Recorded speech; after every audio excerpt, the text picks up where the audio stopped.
Mira, yo soy enfermera y estoy trabajando en primaria y no hay derecho a que nos traten como nos están tratando. Nos han bajado el salario, están despidiendo gente de hoy para hoy. Y bueno, y las condiciones de trabajo que tenemos pues son indignantes. En los hospitales van a cerrar servicios, no, reducir el número de intervenciones. Lógicamente porque no hay bastante personal, no quieren contratar gente. Hombre, pedimos que ya está bien de recortes y que se nos tenga en consideración, porque la administración para mí es la peor empresa tratando a los trabajadores. Pues para garantizar que la salud sea pública y de calidad y no hagan estos recortes, que ya sabemos que este gobierno tiene muchas dificultades. Pero pensamos que el conseller de Sanidad tiene que buscar otros recursos que no sean los de la calidad de la sanidad y el enseñamiento. ¿Qué se están encontrando? Que no podemos garantizar las coberturas y esto está en un detrimento de la salud pública. En nuestras empresas nos están haciendo la cama, están habiendo despidos encubiertos, ha habido un montón de empresas que han despedido a gente y no está saliendo en la prensa. Y hay un montón de despidos que avisan de un día para otro. Han despedido 20 personas, 30 personas y los directivos siguen cobrando, no los despiden y los aparcan. Y a ti te dan 20 días en vez de 45 porque dicen que van mal de dinero, para defender los intereses y la calidad del servicio público. Porque nos están despidiendo y nos están recortando por todos los lados. La sanidad, impresionante, y la enseñanza, cosas básicas para todo el mundo. Yo trabajo en el sector del agua, pero es igual, somos todos. El Incasol, la Dixa, hoy han sido los de la Dixa, hace 3 semanas fueron los del Incasol y mañana a lo mejor es el ACA.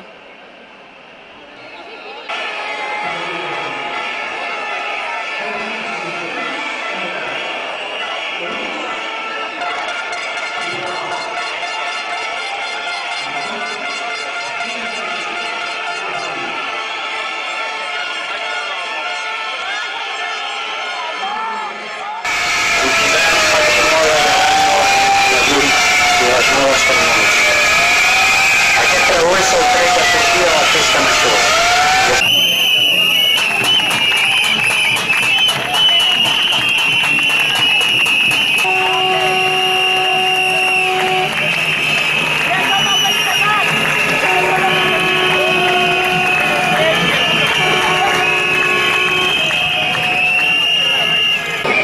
Avui fem la vaga perquè jo crec que com a docents hi hem de dir prou, és a dir, s'està anihilant el sistema educatiu i precaritzant la feina docent i hem d'arribar a un moment que no n'hi ha prou només amb sortir amb samarreta groga i amb cassaludada, sinó que hem de ja començar a agafar les eines que tenim els treballadors, que en aquest cas és la vaga.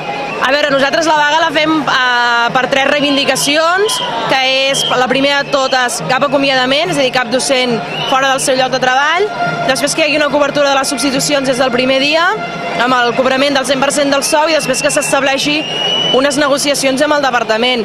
Nosaltres sabem que això és molt ambiciós, però creiem que sense, com a mínim, aquests punts no es pot oferir un servei de qualitat.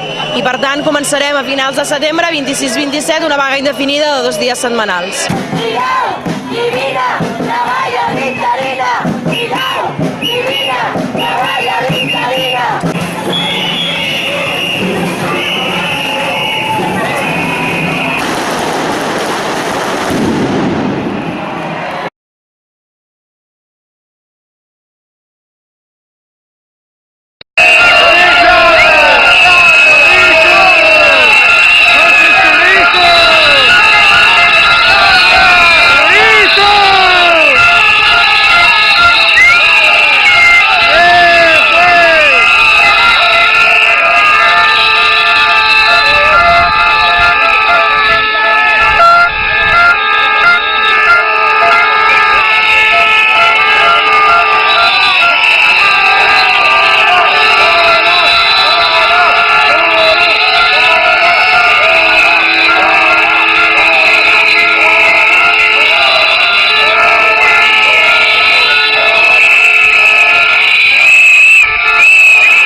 aquí per les retallades que volen imposar, que són absolutament indignes.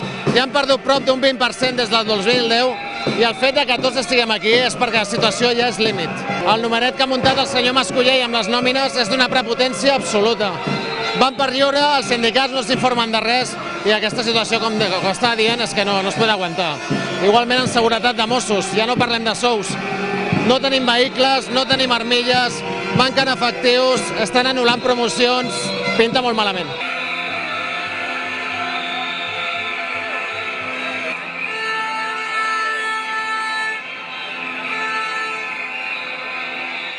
Estem aquí en representació d'una part molt important del servei públic, juntament amb els companys, Mossos d'Esquadra, agents rurals, presons. Les polítiques de retallades que té aquest govern no es poden aplicar amb els serveis públics, perquè els serveis públics com els nostres amb emergències són cabdals per la seguretat d'aquest país. Nosaltres no tenim renovació de vehicles, no podem fer més parcs de bombers, per tant, el que no podem és donar més servei al ciutadà. Bon dia a tothom. Jo soc Miquel Trujillo, soc un dels representants dels treballadors de bombers de la Generalitat. Primer de tot volia agrair als partits polítics que ens han facilitat fer servir aquest faristol per expressar les nostres inquietuds. És d'agrair que puguem també tenir accés a aquests mitjans.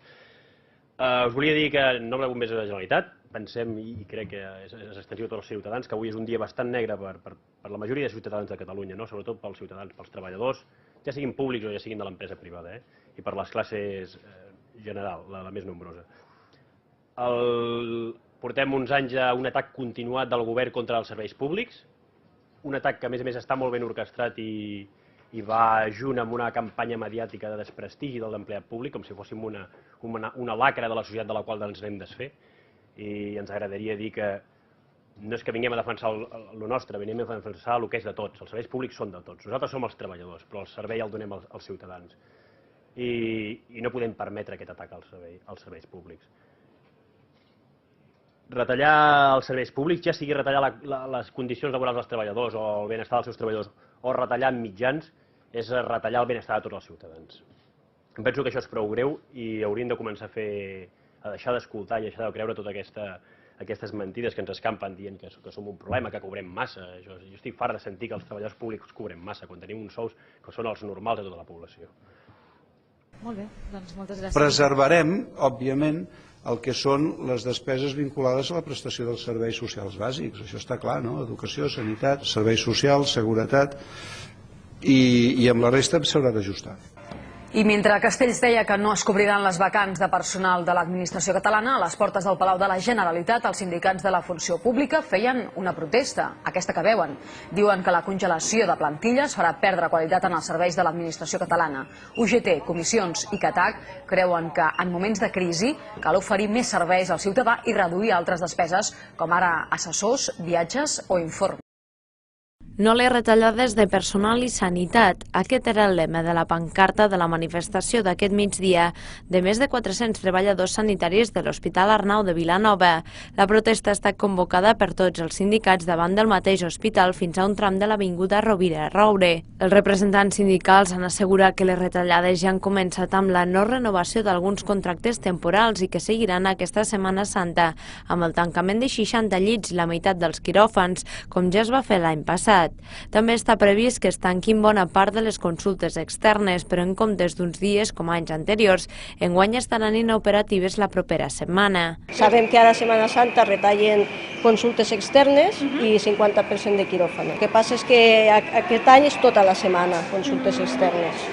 De dilluns a l'altre dilluns. Hi ha gent que tenia jornada completa, per exemple, el mes que ve ja fa 50%, potser alguna baixa que no es cobreix, si és de pocs dies, ja comença per aquí, la retallada, una mica. Comissions Obreres ja va denunciar fa uns mesos que l'Arnau va fer prop de 4.500 contractes temporals del gener a l'octubre del 2010, xifra que el sindicat va qualificar de preocupant per la precarietat laboral que denota. D'aquests contractes, més de 2.200 corresponien a infermeres i 1.300 auxiliars d'infermeria, dos grups laborals als quals, segons el sindicat, se'ls està oferint en gran part contractes d'un mes o de cap de setmana.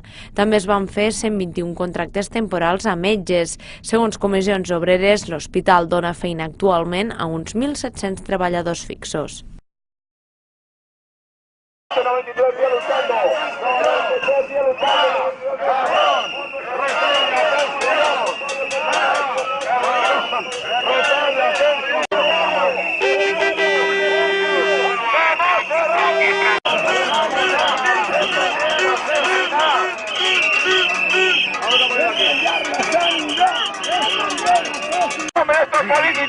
¿Cómo comen estos políticos? Pagando el pueblo. ¡Jamás será vencido! ¡El pueblo unido jamás será vencido! ¡El pueblo unido jamás será vencido! ¡El pueblo unido! Indicamos que los gobiernos de la Generalitat mantengan un nivel de inversión en la sanidad que sea digno y que sea suficiente para mantener como mínimo lo que hoy actualmente tenemos. No queremos recortes. La salud. Cerca de 50 pensionistas se han concentrado este lunes ante el Parlamento de Cataluña, coincidiendo con el Día Internacional de la Tercera Edad. Su objetivo es mostrar su rechazo a los recortes de la Generalitat y al copago sanitario que desde hoy se pagará en Cataluña con carácter retroactivo. Estamos en una situación que nuestro poder adquisitivo se va reduciendo día a día y esto con el apoyo de Convergencia y Unión, aunque lo haga, dicen que lo hace desde el gobierno central. Nos pone 1 euro por receta a todas las personas porque igual las paga el señor Mas, como los consejeros, como nosotros que a lo mejor tenemos 600 o 700 euros de pensión al mes. Pasé la dictadura de Franco y ahora la dictadura del presidente Mas es peor. Después de cotizar 45 años, desde el 1 de junio estoy pagando 1 euro por receta. Y ahora se pone la banderita de que quiere la independencia o quiere la autodeterminación, que no es capaz de explicarlo porque es un inepto. Sufrimos recortes, repagos y contrapagos. Pagamos al gobierno de la Generalitat de Cataluña, pagamos al gobierno de Madrid, pagamos al gobierno de Europa, pagamos al Fondo Monetario Internacional. O sea, ¿qué más tenemos que pagar? Los manifestantes han intentado acceder al recinto del Parlamento, pero los Mossos d'Esquadra les han impedido el paso, aunque han permitido que 2 de ellos entraran para poder entregar una carta que contenía las razones de su protesta.